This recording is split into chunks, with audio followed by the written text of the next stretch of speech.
esta semana es nuestra cuarta semana de este taller y hoy día tenemos la presencia de la doctora López Huerta, una muy buena amiga mía, Violeta, que nos conocimos en Japón.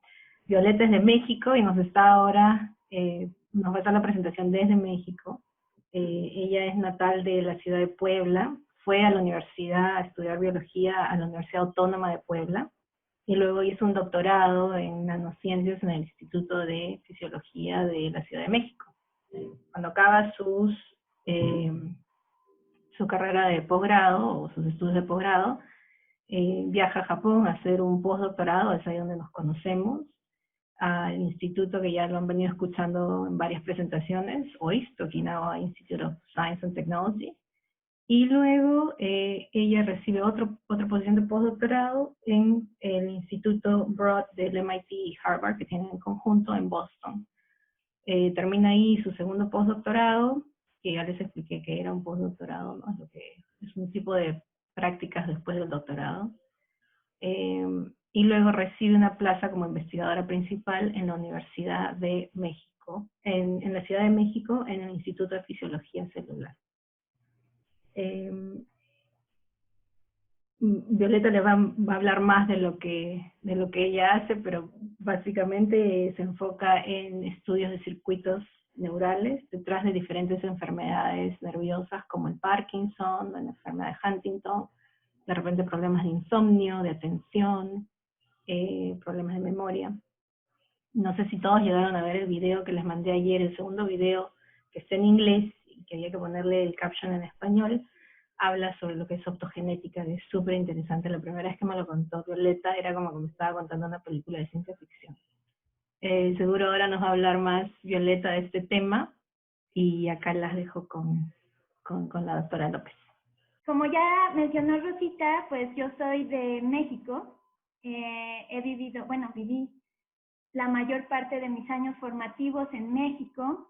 México, al igual que Perú, es un país con una gran riqueza cultural, gastronómica, y si algún día pueden visitar, se los recomiendo.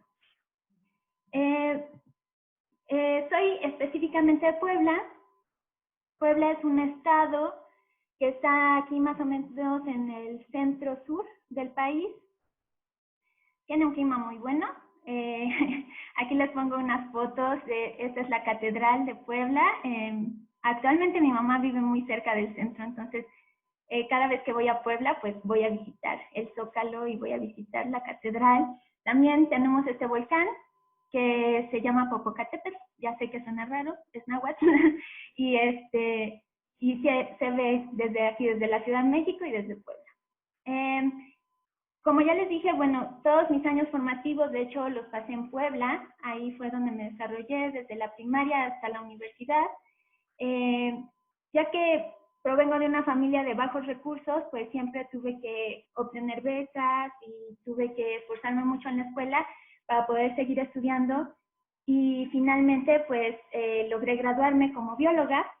Y una vez que me gradué de bióloga en la Universidad de Puebla, pues decidí partir, irme a la Ciudad de México. No está muy lejos, es nada más 2 horas manejando desde Puebla, pero pues fue una aventura nueva, ¿no? Y esta es una foto del campus central de la Universidad Nacional Autónoma de México. Esta es la biblioteca central, y aquí, como pueden ver, tenemos un mural. Los murales fueron una corriente cultural de los años 50 y 60 en México, y de hecho es muy interesante porque este edificio pues está cubierto, esta imagen está hecha con pequeñas rocas. Esas rocas fueron colectadas de todo México y cada una tiene un color diferente, y así es como hacen este mural. Y bueno, como en ese entonces pues estaba todo lo de el movimiento del socialismo, pues aquí se exalta la importancia del pueblo, y de hecho en la UNAM hay muchísimos murales con respecto a esto, que para mí es muy bonito. Y bueno, después, como ya mencionó Rosita, pues prácticamente, como ya varios de nuestros panelistas han dicho, le dimos la vuelta al mundo. le dimos la vuelta al mundo y de México me fui para Japón, y en Japón fue una experiencia increíble.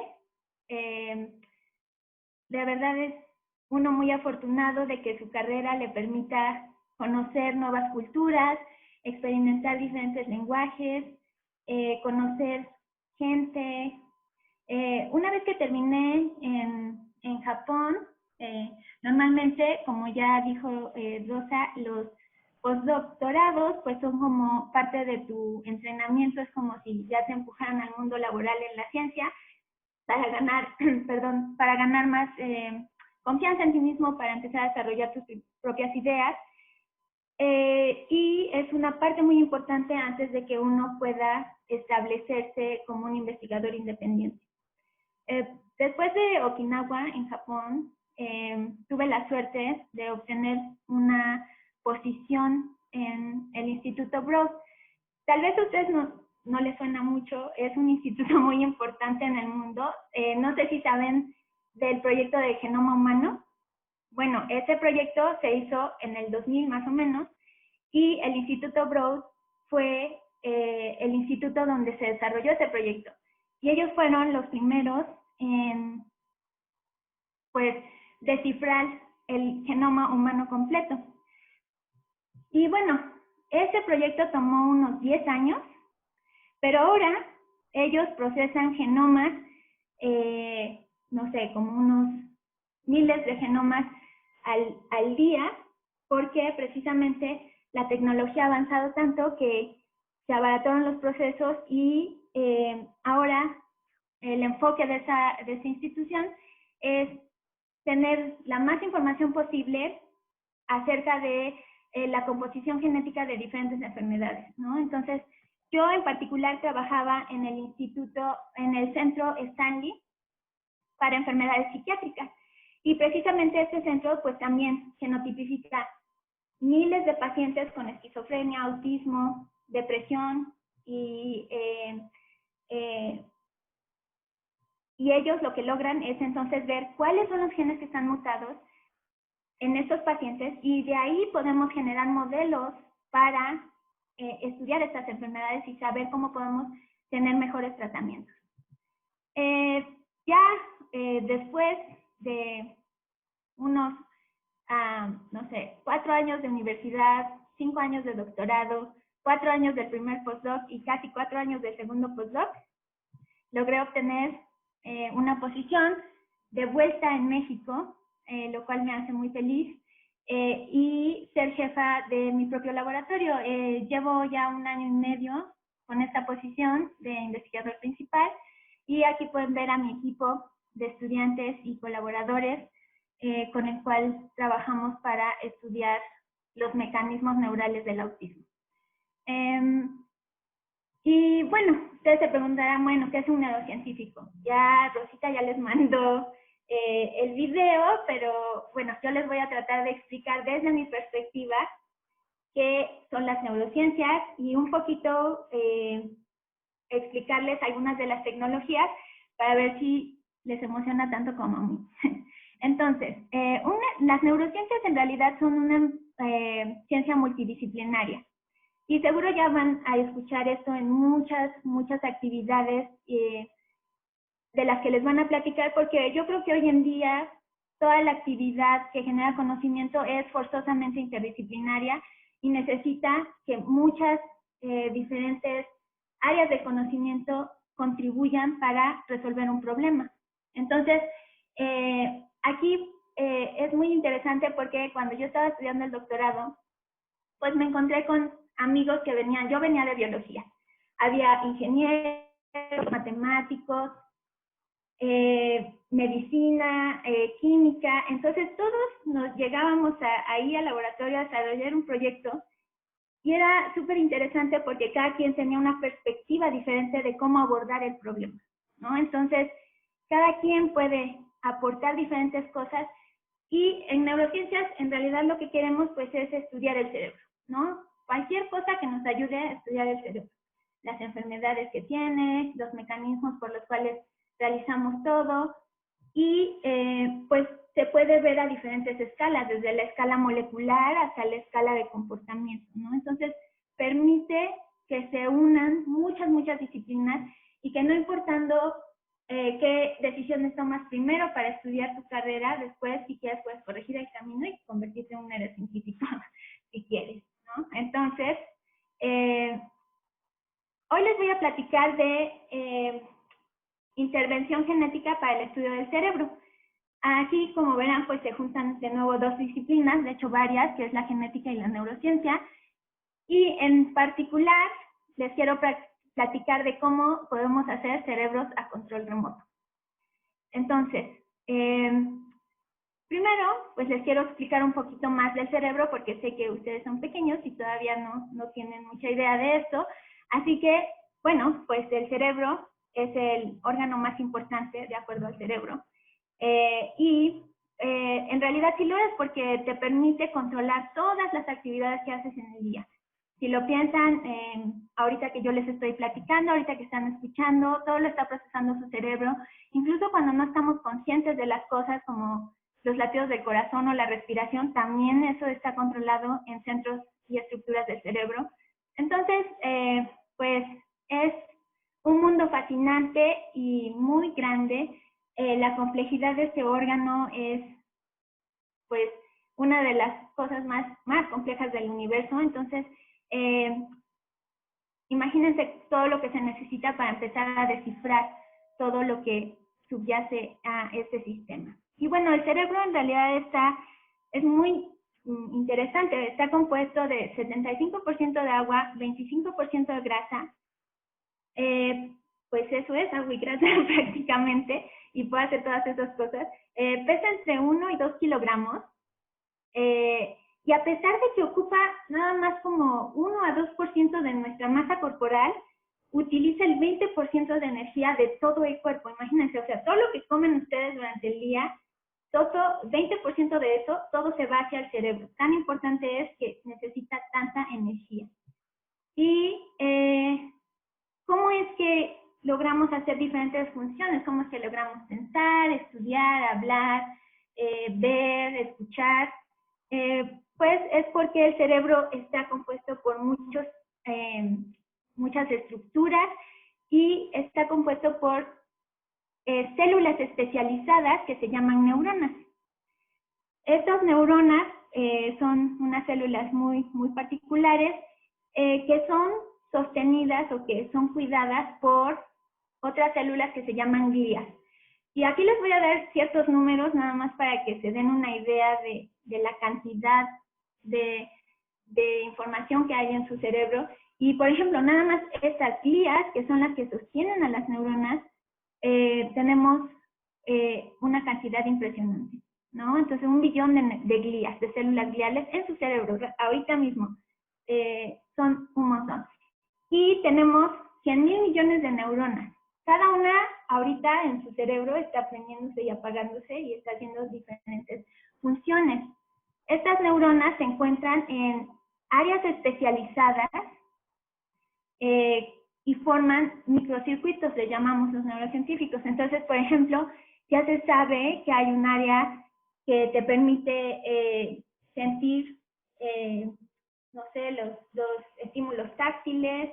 Hay otra área que es para el habla, hay otra área que te ayuda a escuchar, etcétera, ¿no? Y entonces, una de las tareas de los neurocientíficos a nivel funcional es saber cuáles son esas áreas, cómo es que se dedican esas áreas a diferentes actividades, cómo es que nuestro cerebro logra procesar toda esta información. Y bueno, como les dije, las neuronas son una célula súper especializada. Aquí hay una foto de una neurona que está pintada de un color verde fluorescente y como pueden ver, tiene aquí el cuerpo de la célula y muchas ramas salen de esta célula. Estas ramas se llaman dendritas y de hecho viene del griego para árbol, porque representan como un árbol. Estas neuronas, además de las dendritas, tienen otros procesos que se llaman axones. Los axones que tienen todas estas neuronas en su cerebro si los pusiéramos uno detrás de otros, son alrededor de 160,000 kilómetros de axones. Y si lo pensamos, esa cantidad podría dar la vuelta a la Tierra 3, 4 veces. Entonces, todas esas neuronas tienen esos caminos que forman, por los cuales se comunican, por los cuales pasa la información. Y algo muy, muy interesante es cómo funciona el cerebro, porque de hecho, el cerebro funciona con electricidad. Exactamente la misma electricidad que prende el foco de tu casa, que prende esta computadora. Todas las neuronas, cada una de ellas, son capaces de generar impulsos eléctricos. De hecho, durante un día, tu cerebro genera tanta electricidad que podría prender, de hecho, un foco o un bulbo. Lo cual es súper interesante porque lo que hace el cerebro es que todo lo que vemos a nuestro alrededor, no sé, los estímulos mecánicos, el frío, el calor, todo lo transforma en señales eléctricas y así es como interpreta la información. Ahora... Tienes 3 minutos, Viole. Sí, gracias. No me va a dar tiempo. Bueno, me voy a apurar.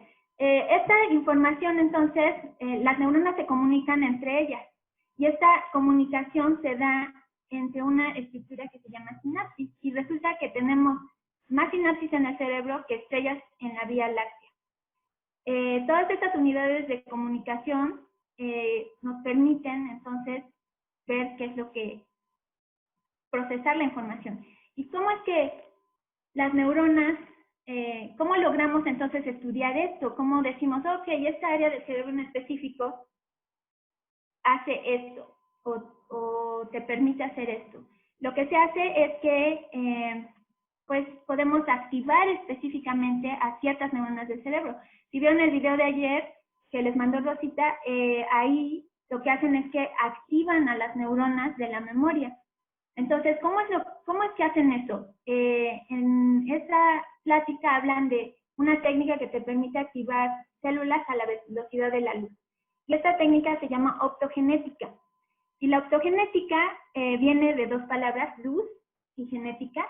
Y es genética porque se utiliza los genes para expresar o para tener este tipo de switch en las neuronas. Entonces, ahorita les voy a explicar un poco cómo se hace eso porque es realmente muy interesante cómo se utiliza la luz para producir estos impulsos eléctricos que aquí están representados como estas líneas, ¿no? Estas espigas.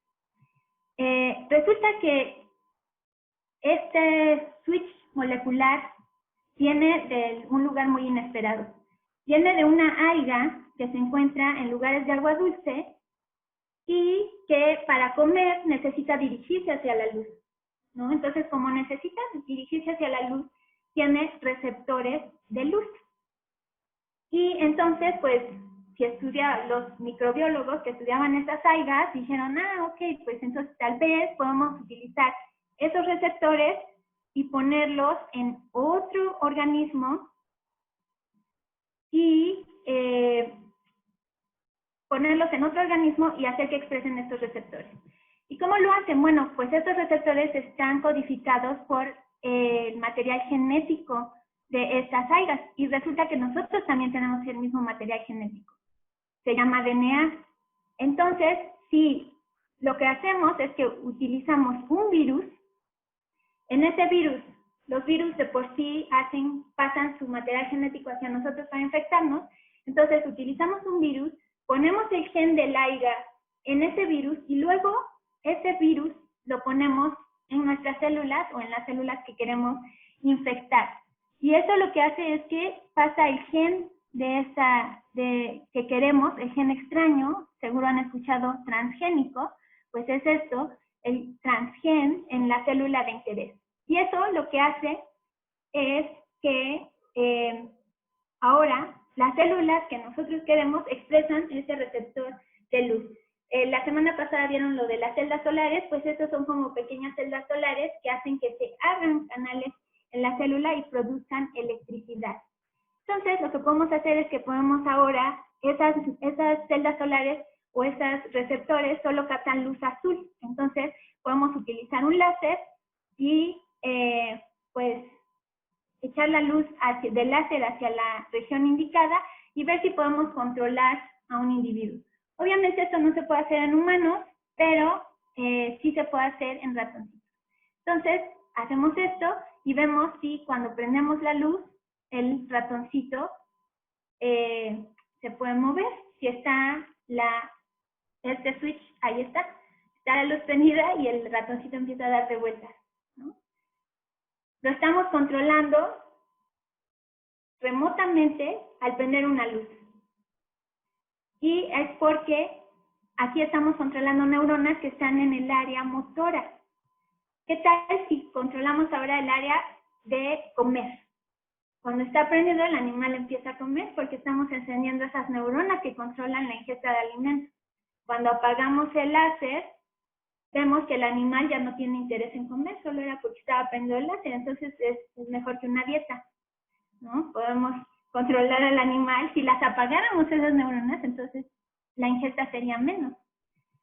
Y bueno, esto no lo queremos para controlar la humanidad. Realmente se utilizan estas tecnologías para descubrir estrategias para curar enfermedades del cerebro y existen varias formas de hacer estos cambios genéticos. Poner luz en un cerebro humano no es práctico, pero también se puede hacer un receptor de un fármaco específico y entonces también podrías controlar la actividad del cerebro. Y bueno, para mí la neurociencia en realidad es mi ikigai, es una palabra japonesa, es una razón de ser y es cómo encuentras lo que realmente te gusta y lo que eres bueno y además que te pueden pagar por ello, ¿no? Entonces es una forma buena de encontrar algo que tú quieres hacer y que te va a dar satisfacción, que va a ayudar al mundo y que además puedes hacer, ¿no? Entonces, eso es todo. Perdón por ir muy rápido al final, pero si tienen cualquier pregunta, estoy dispuesta a contestarla y esto es todo. Gracias. Tenemos 5 minutos para preguntas. Déjame que los abra todos. Todos están sin micro. Si tienen ruido de fondo, por favor apaguen su micro, pero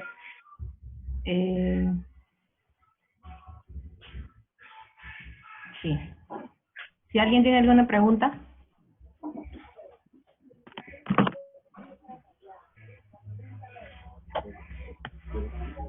Con confianza, chicos.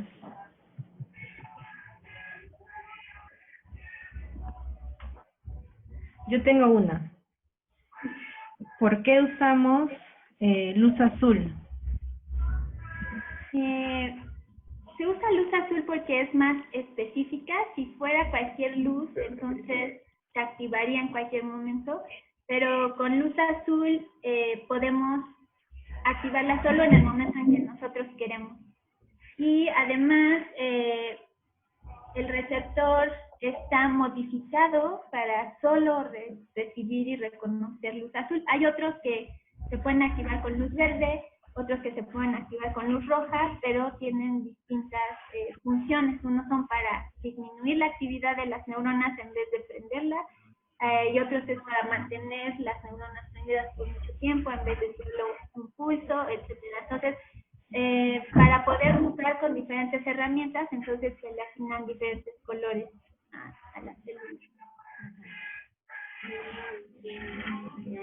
Mi otra pregunta era, ¿cómo es que se le saca el gen al alga? ¿Es este método CRISPR? No, en ese entonces todavía no había CRISPR. El CRISPR es un método que se conoce como las tijeras moleculares, porque introduciendo unas proteínas provenientes de bacteria, pues puedes hacer cortes en genes, ¿no? Entonces, en ese entonces, y normalmente lo que se hacía antes de CRISPR es que aíslas el material genético. Lo que se hace es que el ADN son una serie de letras, es un código, ¿no? Entonces, si tú generas una cebador o una pequeña secuencia que reconoce la parte inicial y final del gen, se va a pegar y luego puedes utilizar algo que es una enzima que reconoce este pedazo del gen y entonces lo amplifica, ¿no? Se llama PCR o reacción encadenada polimerasa, que también proviene de bacterias, por cierto. Entonces, lo que haces es que amplificas ese gen y luego, ya que lo tienes amplificado, utilizas todo el cóctel genético del virus y entonces se va a formar el virus como con todos los ingredientes necesarios. Sí, son técnicas que ya se han usado desde hace muchos años. Parece que los chicos quieren preguntar y no están con los micros. Los he hecho un mute, pero me parece que no. Mientras, Mía pregunta si la prueba de luz se ha hecho en los humanos. No se ha hecho en los humanos, es algo bastante invasivo. De hecho, cuando se hacen los ratones, se pone una fibra óptica, como pueden ver aquí, por lo que es muy buena esta técnica para saber qué regiones del cerebro están haciendo qué, pero no es muy práctica para tratamientos. Por eso, como les mencionaba, lo que se está desarrollando es otra técnica que no se llama optogenética, sino que se llama quimogenética, es decir, que utiliza fármacos para activar ciertas regiones del cerebro. Entonces es el mismo principio.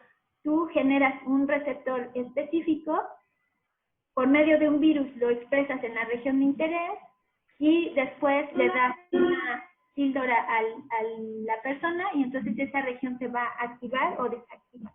Entonces esto es como un poco más aplicable y eso es lo que se está haciendo. Ahora, la otra cosa difícil es lograr expresar estos genes extraños en un humano, ¿no? Eso es como otra cosa que se llama terapia génica y es otro tema.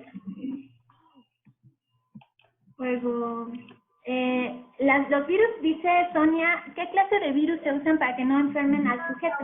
Son unas, de hecho, se llaman adenovirus asociados. Es como una pequeña capsulita o un satélite que acompaña al virus que produce la gripa común. Y este pequeño satélite que acompaña al virus no es patógeno. Entonces, se utiliza ese virus adenoasociado, se llama.